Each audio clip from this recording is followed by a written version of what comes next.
بسم الله الرحمن الرحيم نحمده ونصلي على رسوله الكريم أما بعد أعوذ بالله من الشيطان الرجيم بسم الله الرحمن الرحيم لا يستوي منكم من أنفق من قبل الفتح وقاتل أولئك أعظم درجة من الذين أنفقوا من بعد وقاتلوا وَكُلًّا وَعَدَ اللَّهُ الْحُسْنَى وَاللَّهُ بِمَا تَعْمَلُونَ خَبِيرٌ وقال النبي صلى الله عليه وسلم من مات ولم يغزو ولم يحدث بها نفسه مات على شعبة من نفاق صدق الله العظيم وصدق رسوله النبي الكريم۔ بزرگان محترم اور عزیز دوستو، محرم الحرام کا چاند دکھ چکا ہے اور آج محرم کی 2 تاریخ ہے۔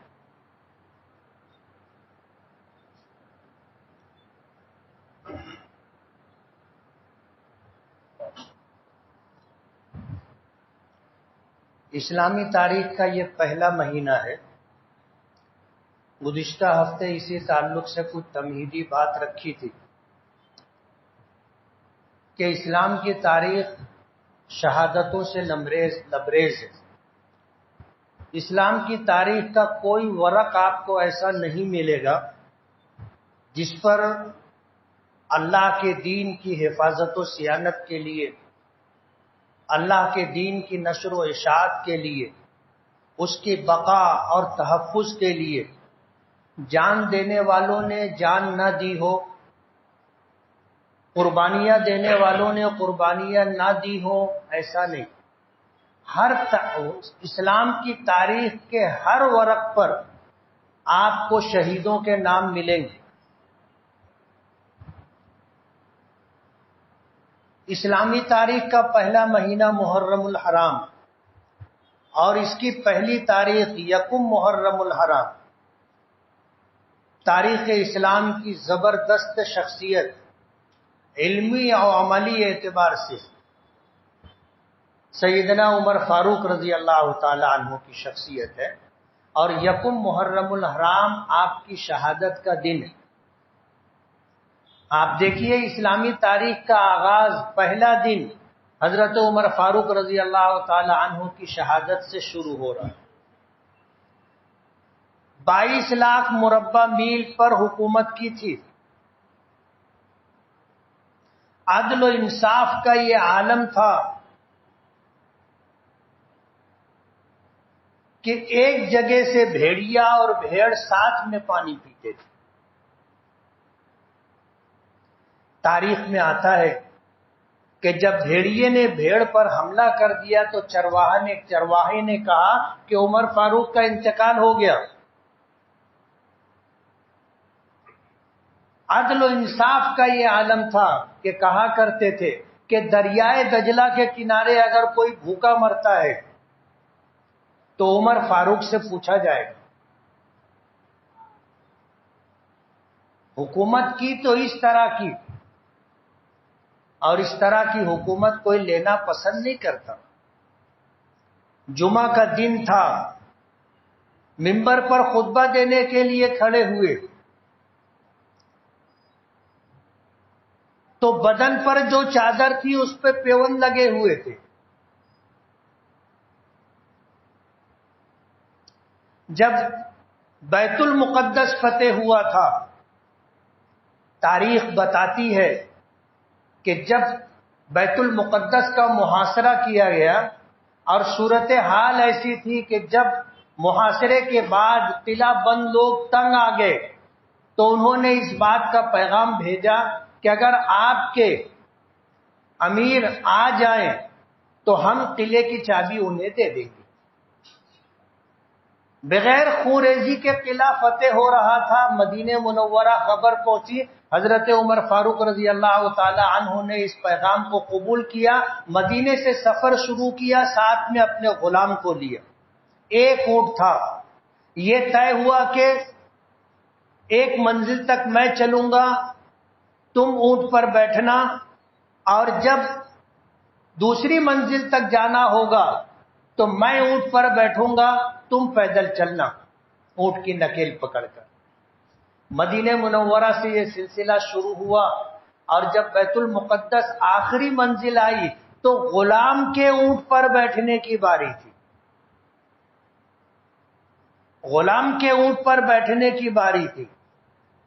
حضرت عمر فاروق رضی اللہ تعالی عنہ نے اونٹ سے اتر کر کے غلام کو اونٹ پیش کیا، تو غلام کہنے لگا کہ یہ آخری منزل ہے، لوگ کیا کہیں گے؟ آپ پیدل چل رہے ہوں گے، مسلمانوں کے امیر ہیں، 22 لاکھ مربع میل پر آپ کی حکومت ہے، اور میں اونٹ پر بیٹھا رہوں گا، آپ نکیل پکڑ کر کے چلیں گے۔ حضرت عمر فاروق رضی اللہ تعالی عنہ حق و انصاف کے بارے میں، دین کے بارے میں، اعلاء کلمت اللہ، اللہ کے احکام، قرآن کریم کے سلسلے میں کسی ملامت کرنے والے کی ملامت کی پرواہ نہیں کرتے تھے۔ کہا کہ تمہاری باری ہے، تم بیٹھو۔ اور اس حال میں بیت المقدس پہنچے تھے کہ غلام اونٹ پر بیٹھا تھا اور نکیل حضرت عمر فاروق رضی اللہ تعالی عنہ کے ہاتھ میں۔ اور جب بیت المقدس کے دروازے پر پہنچے تو ان کے علماء برجیوں سے، قلعے کی فصیلوں سے کھڑے ہو کر کے انتظار کر رہے تھے اور دیکھنا چاہتے تھے۔ ان کے علماء نے ان کو بتایا تھا کہ ایک وقت آئے گا کہ بیت المقدس مسلمانوں کے ہاتھوں فتح ہوگا، حالت یہ ہوگی کہ مسلمانوں کا امیر جب آئے گا قلعے کے دروازے پر تو اونٹ کے اوپر غلام بیٹھا ہوگا، اور مسلمانوں کا امیر اونٹ کے نکیل پکڑ کے چل رہا ہوگا۔ اس حالت میں پہنچے تھے علماء نے، راہبین نے قلعے کے دروازے کو کھول دیا، اور بتاتے ہیں کہ کسی پوچھنے والے نے حضرت عمر کے لباس کو دیکھا اور لباس پر لگے ہوئے پیون کو گنا، 16 پیون تھے۔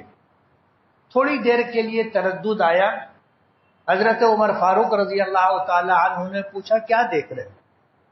کہنے لگے کہ ہمیں بتایا گیا ہے کہ جس وقت بیت المقدس فتح ہوگا اور مسلمانوں کا امیر آئے گا تو اس کے لباس میں 17 پیوند ہوں گے۔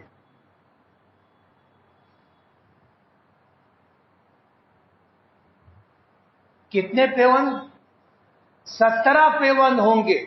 تاریخ میں آتا ہے کہ ان 17 پیوند میں ایک پیوند چمڑے کا بھی تھا۔ حضرت عمر فاروق رضی اللہ تعالی عنہ نے اپنا بایاں ہاتھ اٹھایا تو ایک پیوند اندر کی طرف تھا۔ انہوں نے قلعے کی چابی سپرد کر دی۔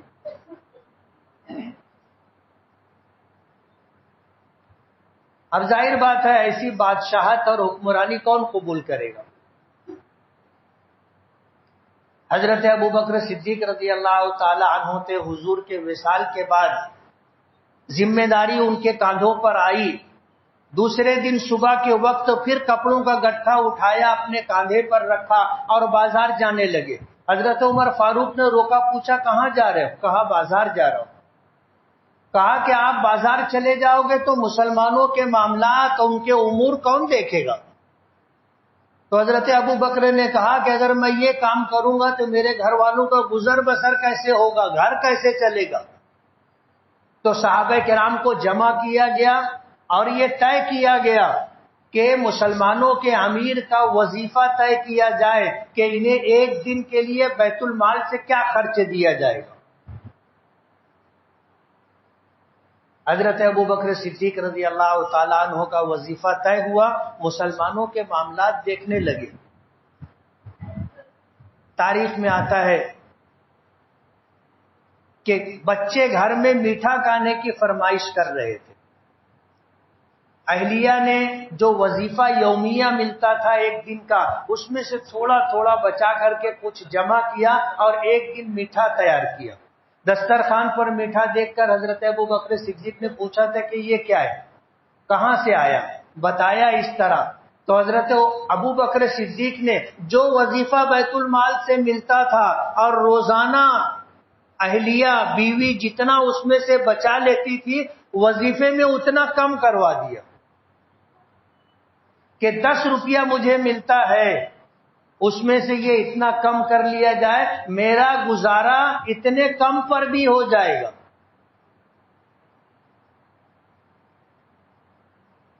اس طرح کی حکمرانی کی تھی۔ حضرت ابوبکر صدیق کا دور دیکھو، حضرت عمر فاروق رضی اللہ تعالی عنہ کا دور دیکھو، اور صرف امیر المومنین کا نہیں بلکہ جنہیں گورنر بنا کر کے بھیجا جاتا تھا ان کا بھی یہی حال تھا، یہی حال تھا۔ حضرت سعد رضی اللہ تعالی عنہ کے بارے میں آتا ہے کہ انہیں کوفہ کا گورنر بنا کر کے بھیجا گیا تھا۔ شکایت آئی گورنر کے بارے میں حضرت عمر فاروق رضی اللہ تعالی عنہ کے پاس مدینہ منورہ میں، اور شکایت یہ تھی کہ یہ دن میں لوگوں سے ملتے ہیں، رات میں کسی سے ملاقات نہیں کرتے، اور ہفتے میں ایک دن کسی سے نہیں ملتے، اور انہیں نماز پڑھانی بھی نہیں آتی۔ اپنے گمان کے متعلق حضرت عمر نے فیصلہ نہیں کیا کہ صحابی رسول سعد ابن ابی وقاص ایسا کیسے کر سکتے۔ شکایت آئی، اس کی تحقیق کی، حکم بھیجا کہ جس حال میں ہو اسی حال میں مدینہ منورہ آؤ۔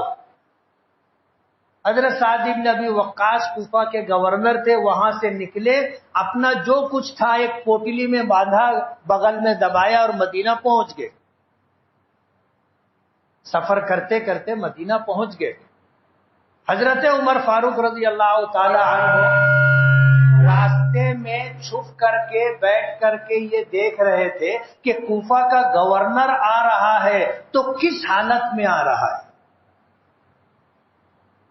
دیکھا کہ کچھ بھی نہیں ہے ان کے ساتھ، ایک پوٹلی بغل میں دبی ہوئی ہے اور مدینہ آگے۔ حضرت عمر فاروق رضی اللہ تعالی عنہ کے پاس پہنچے تو حضرت عمر فاروق رضی اللہ تعالی عنہ نے آئی ہوئی شکایت ان کے سامنے رکھی، تو کہنے لگے کہ میں نے دن اللہ کے بندوں کے لیے رکھا ہے، رات اپنے خالق اور مالک کے لیے رکھی ہے۔ میں دن میں بندوں کا کام کرتا ہوں، رات میں اپنے پروردگار کی عبادت کرتا ہوں، اس لیے میں رات کسی سے ملاقات نہیں کرتا۔ کہا کہ ہفتے میں ایک دن تم دن میں بھی کسی سے نہیں ملتے، تو کہنے لگے کہ میرے پاس ایک ہی جوڑا کپڑا ہے، اور ایک دن ایسا ہوتا ہے کہ میں گھر کا دروازہ اندر سے لگا کر کے اس کپڑے کو اتار کر کے دھوتا ہوں، اس کے سوکھنے کا انتظار کرتا ہوں، جب سوکھ جاتا ہے تو پہنتا ہوں، میرے پاس دوسرا جوڑا نہیں ہے۔ حضرت عمر فاروق نے کہا کہ تیسری شکایت یہ ہے کہ تمہیں نماز پڑھانی بھی نہیں آتی۔ تو کہنے لگے کہ امیر المومنین میں نماز پڑھتا ہوں، آپ دیکھیے اگر میری نماز میں کوئی بات قابل اصلاح ہوگی تو آپ اس کی اصلاح فرما دیں۔ 2 رکعت نماز پڑھی، سلام پھیرا، دیکھا تو حضرت عمر فاروق رو رہے تھے۔ تو انہوں نے پوچھا کہ امیر المومنین آپ رو کیوں رہے ہو؟ تو حضرت عمر فاروق رضی اللہ تعالی عنہ نے فرمایا تھا کہ لقد ذکرتنی صلاۃ رسول اللہ صلی اللہ علیہ وسلم، کہ سعد تم نے تو مجھے حضور کی نماز یاد دلا دی۔ ایسی نماز پڑھتے۔ اس کے بعد اسی پر اکتفا نہیں کیا، حضرت سعد رضی اللہ تعالی عنہ کے ساتھ اپنا ایک آدمی دیا کہ ان کے ساتھ کوفہ جاؤ اور ہر مسجد میں اعلان کرنا کہ یہ تمہارے گورنر اور امیر ہیں، ان کے متعلق کوئی شکایت ہو تو بتاؤ۔ ساری مسجدوں میں کوفہ کے کہیں سے کسی نے شکایت نہیں کی. ایک مسجد تھی مسجد بنی عبس، وہاں ایک شخص نے کھڑے ہو کر کے یہی شکایت کی. حضرت سعد رضی اللہ تعالی عنہ نے اس شکایت کے سامنے آنے کے بعد کہا، بد دعا دی، اللہ سے، اللہ کی بارگاہ میں فریاد پیش کی کہ اللہم ان کان ھذا صادقا. دو بد دعا دی کہ اللہ اگر یہ اپنی شکایت میں سچا ہے تو ٹھیک، اور اگر اپنی شکایت میں یہ جھوٹا ہو، اللہم ان کان ھذا کاذبا فاقبل فیہ ثلاث دعوات، تو اس کے بارے میں میری 3 بد دعا قبول کر. اگر یہ شکایت کرنے میں جھوٹا ہے تو اس کے بارے میں میری 3 شکایت قبول کر لے. وہ یہ، اللہم اطل عمرہ، اے اللہ اس کی عمر لمبی کر دے. ہم لوگ تو دعا دیتے ہیں نا لوگوں کو، جس کو دعا دیتے ہیں بولتے ہیں اللہ لمبی عمر عطا کرے. حضرت سعد بن ابی وقاص نے بد دعا دی تھی اور یہ کہا تھا کہ اللہ اگر یہ شکایت کرنے میں جھوٹا ہے تو اس کے بارے میں میری 3 دعائیں بد دعائیں قبول فرما. اللہم اطل عمرہ، اے اللہ اس کو لمبی عمر عطا فرما. وَأَطِلْ فَقْرَهُ، اور اس کی فقر اور محتاجگی بڑھا دے. وَعَرِّضْهُ عَلَى الْفِتَنِ، اور اس کو فتنوں میں مبتلا کر دے. واپس مدینہ منورہ آ گئے. حضرت عمر فاروق رضی اللہ تعالی عنہ نے کسی جگہ ان کو پھر گورنر بنا کر جانے کا حکم دیا. ہاتھ جوڑ کر کے معافی مانگ لی کہ اب میں کہیں گورنر بن کر کے نہیں جاؤں گا، میں مدینہ منورہ میں رہنا چاہتا ہوں. تاریخ میں آتا ہے کہ وہ شخص جس کو بد دعا دی تھی کہ اللہ اس کو لمبی زندگی دے، اس کی محتاجگی اور فقر کو بڑھا دے، اس کو فتنے میں مبتلا کر دے، راستے پہ کھڑے ہو کر کے بھیک مانگا کرتا تھا، کوئی اس کو بھیک دیتا نہیں تھا.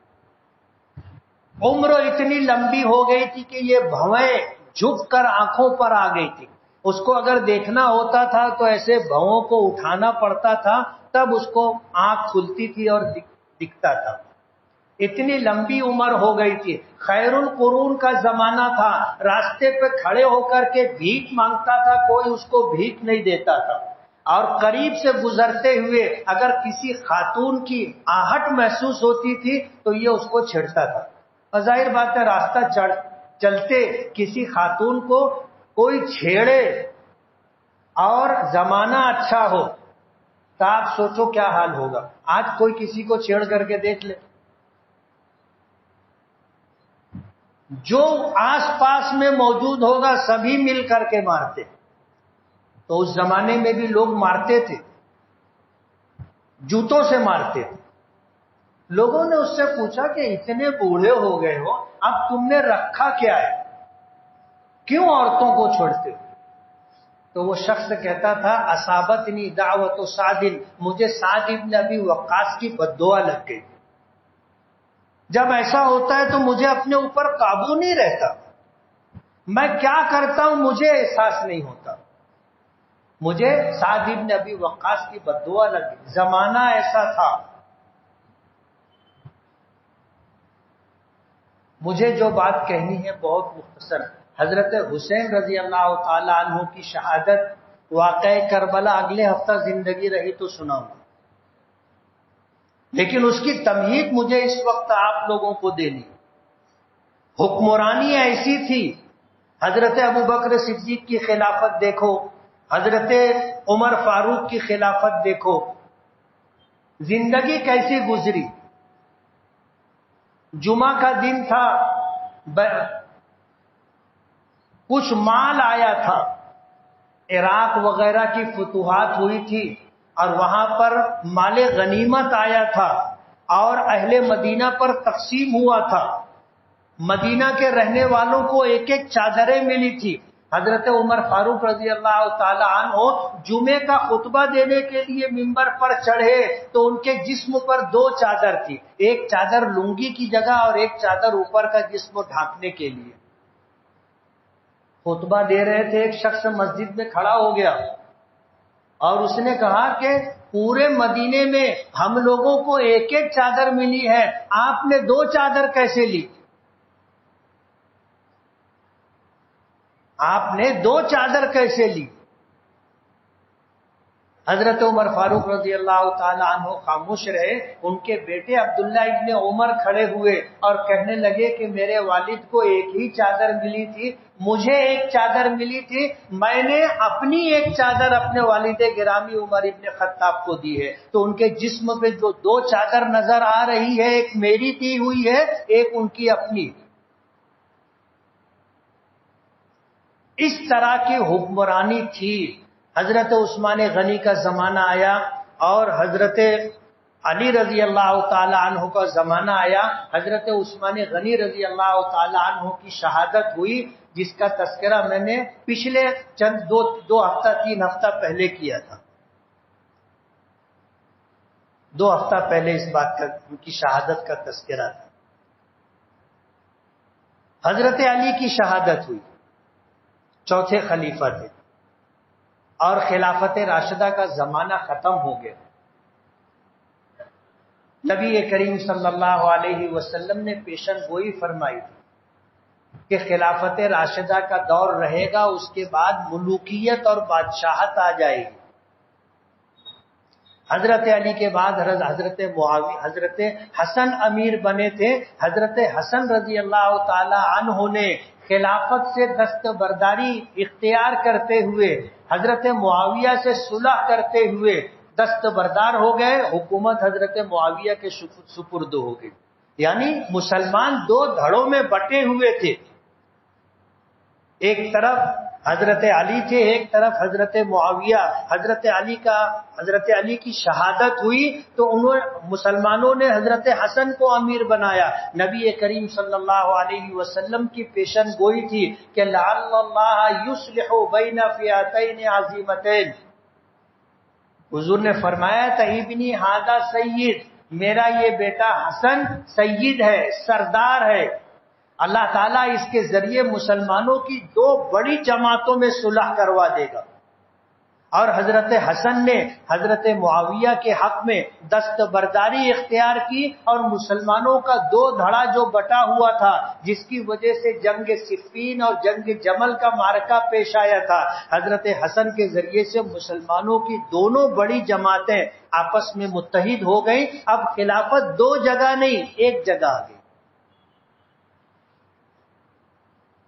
حالات بدل گئے تھے، حالات بدل گئے تھے اور حکمراں کیسا ہونا چاہیے، حکمرانی کیسے کرنا چاہیے، حضرت ابوبکر، حضرت عمر، حضرت عثمان، حضرت علی، یہ زمانہ لوگوں نے دیکھا تھا۔ جب حالات بدل گئے اور حالات بدلنے کے بعد حضرت معاویہ کا زمانہ تھا، اور وہ زمانہ جب ختم ہوا اور انہوں نے اپنی زندگی میں اپنے بیٹے یزید کو جب خلافت سپرد کی، یہ بات مسلمانوں کے درمیان وجہ اختلاف بنی۔ اللہ کے نبی صلی اللہ علیہ وسلم نے اپنی جگہ حضرت ابوبکر صدیق کو متعین کیا۔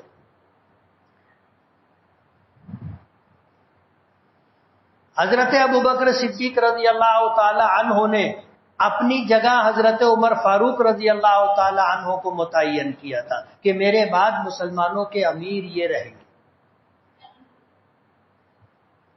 لوگوں نے کہا کہ آپ اتنے سخت آدمی کو مسلمانوں کا امیر بنا رہے ہو کہ جینا مشکل ہو جائے گا۔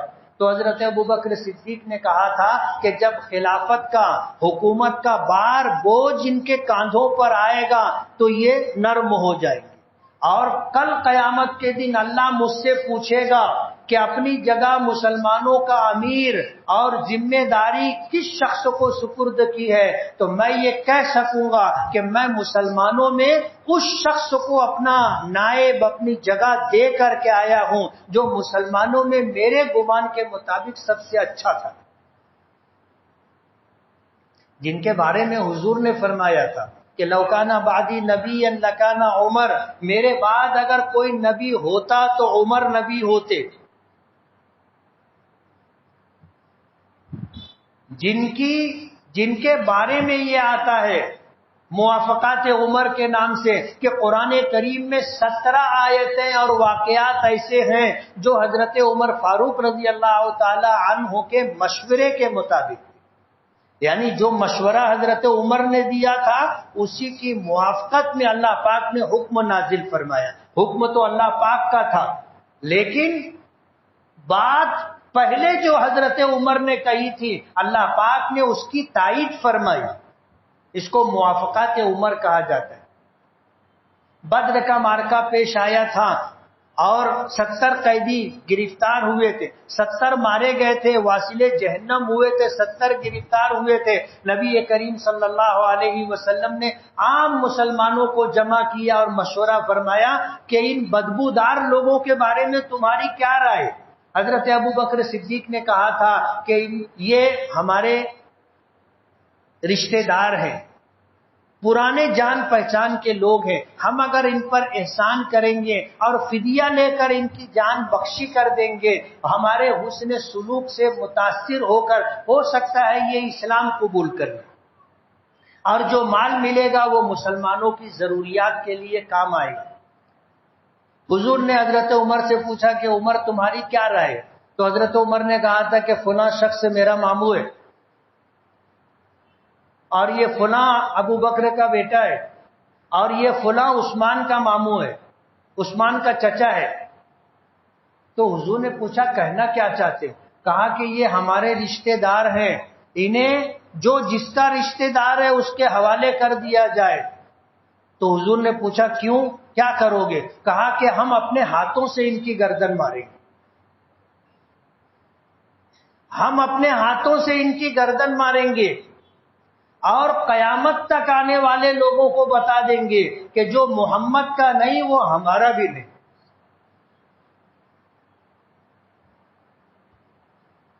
جو حضور کا نہیں ہے وہ ہمارا بھی نہیں ہے۔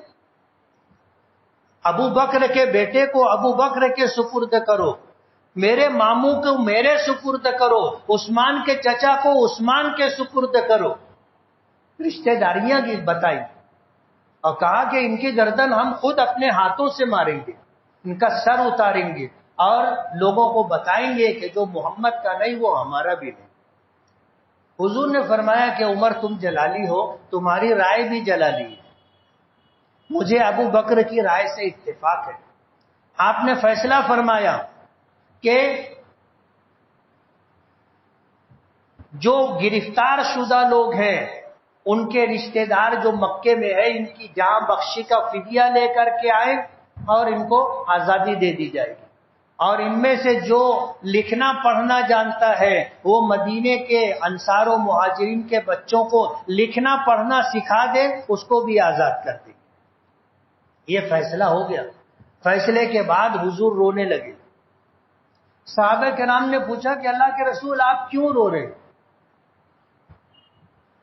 تو حضور نے فرمایا قرآن کریم کی آیت نازل ہوئی ہے، قرآن کریم کی آیت نازل ہوئی، اللہ کا حکم ہے کہ ان کے خون سے زمین کا سینہ رنگین کیوں نہیں ہوا، ہونا چاہیے تھا، اور یہی حضرت عمر کی رائے تھی۔ حضور فرما رہے تھے کہ میں مدینے کے آسمان پر اللہ کا عذاب دیکھ رہا ہوں، اگر میں نے بغیر مشورے کے یہ فیصلہ کیا ہوتا تو مدینے پر اللہ کا عذاب نازل ہوتا۔ حضرت عمر کی رائے تھی ان کی گردن ماری جائے، اور یہی منشا اللہ پاک کی بھی۔ موافقات عمر میں ایک یہ بھی ہے، قرآن کریم میں 17 آیتیں ہیں اس طرح کی۔ تو حضرت ابو بکر نے کہا تھا کہ میں اللہ کی بارگاہ میں یہ کہوں گا کہ میں ایک ایسے شخص کو مسلمانوں کا امیر بنا کر کے آیا ہوں جو میرے گمان میں مسلمانوں میں سب سے بہتر تھا۔ حالات بدل گئے تھے، حضرت معاویہ نے اپنے بیٹے یزید کو نامزد کیا، اس نامزدگی کی وجہ سے اختلاف ہوا۔ مسلمانوں میں 3 طرح کے لوگ ہو گئے، کچھ لوگ وہ تھے جنہوں نے اس سے اختلاف کیا تھا، ان میں حضرت حسین رضی اللہ تعالی عنہ بھی تھے، اور ان کا یہ کہنا تھا کہ اسلامی اصول و ضابطے کے اعتبار سے آپ ان کی نامزدگی صحیح ثابت کر دو، میں بیعت کر لوں گا، ورنہ عام مسلمانوں پر ڈال دو کہ عام مسلمان فیصلہ کرے کہ مسلمانوں کا امیر کون ہوگا۔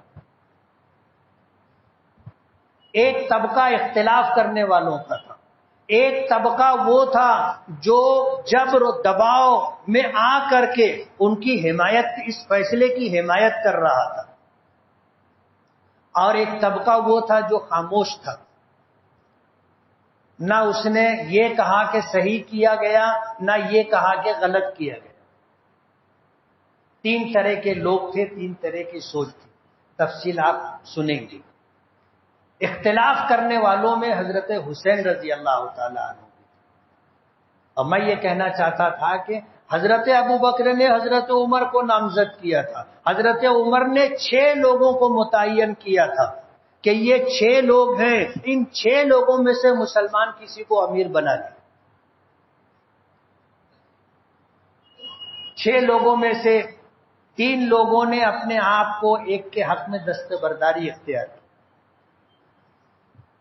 کہ میں نہیں رہوں گا، میں اپنا ووٹ کا حق ان کو دیتا ہوں۔ دوسرے نے کہا کہ میں امیر نہیں بنوں گا، میں اپنا حق ان کو دیتا ہوں۔ تیسرے نے کہا کہ میں امیر نہیں بنوں گا، میں اپنا حق ان کو دیتا ہوں۔ 6 لوگوں میں سے 3 کم ہو گئے، بچے کتنے؟ 3 بچے، 3 بچے تھے، ان میں سے ایک تھے، انہوں نے بچے 3 میں ایک حضرت عثمان، ایک حضرت علی، ایک اور نام ذہن میں نہیں آ رہا ہے، تو انہوں نے کہا کہ ہم تینوں برابر ہیں۔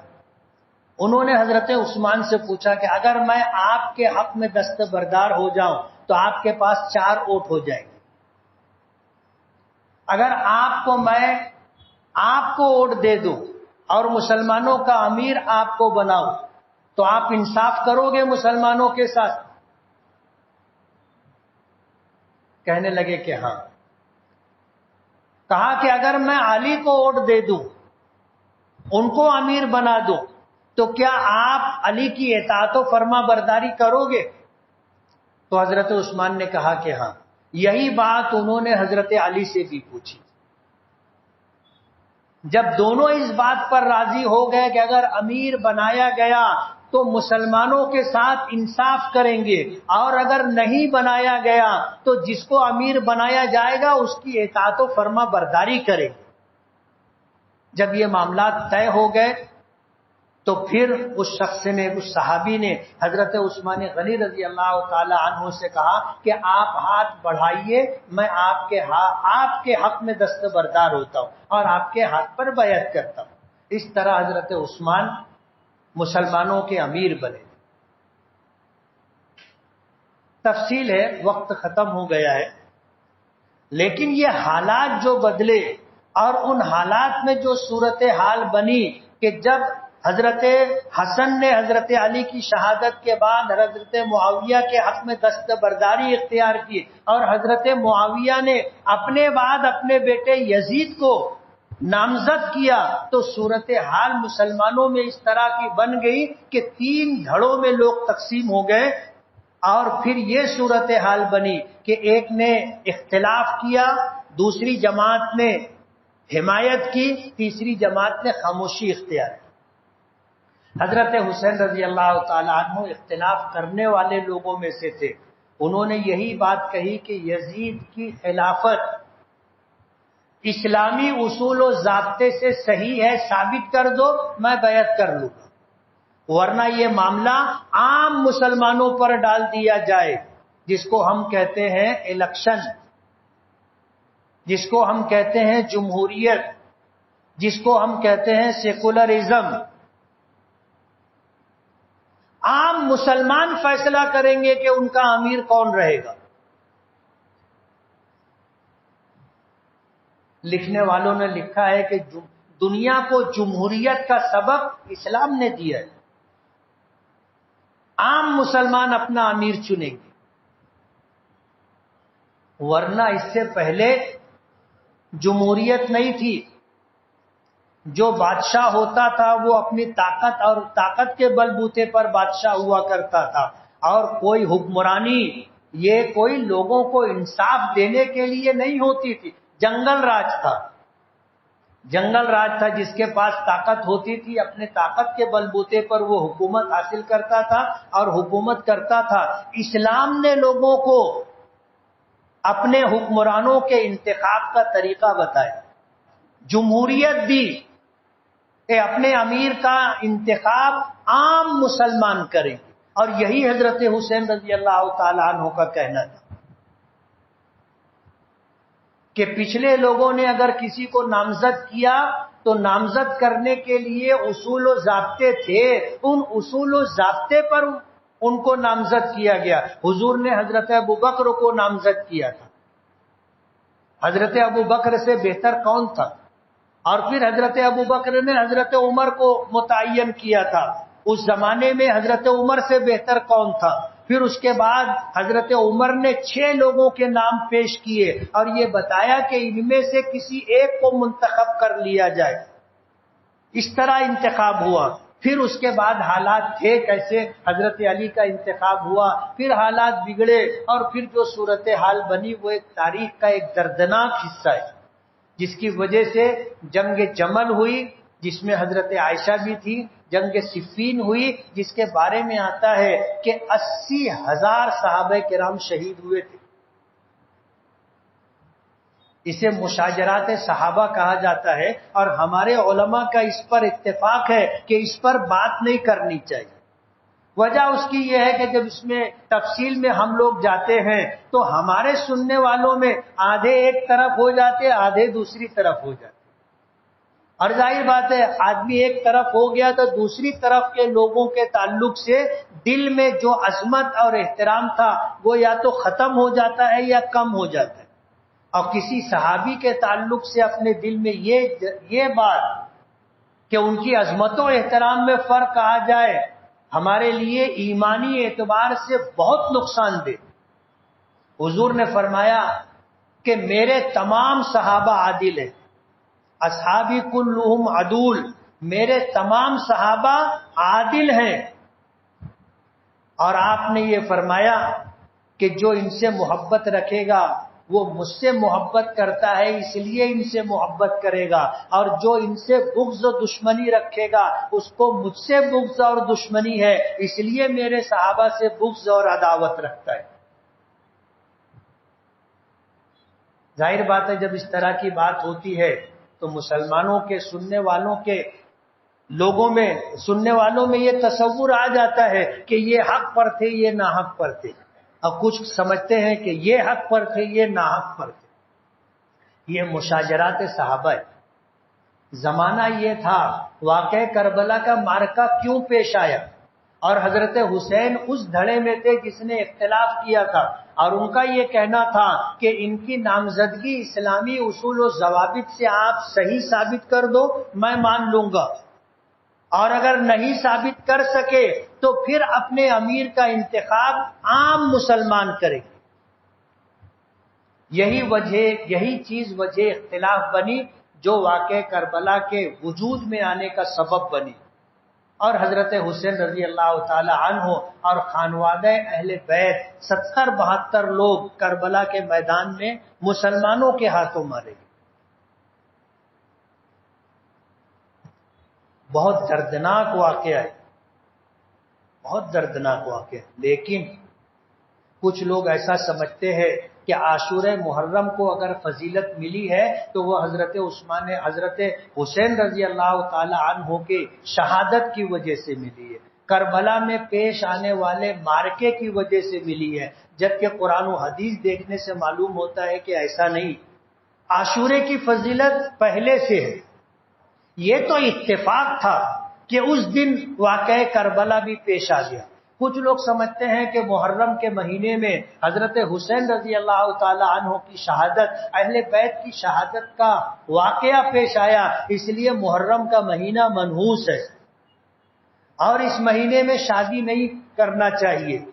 اس مہینے میں جن بچوں کی پیدائش ہوتی ہے لوگ اس کو بھی برا سمجھتے، جبکہ ایسا کچھ بھی نہیں، اللہ نے کوئی دن منحوس نہیں بنایا۔ اور پھر محرم کو لے کر کے جو رسوم و رواجات اور خرافات امت کے درمیان آ گیا ہے اس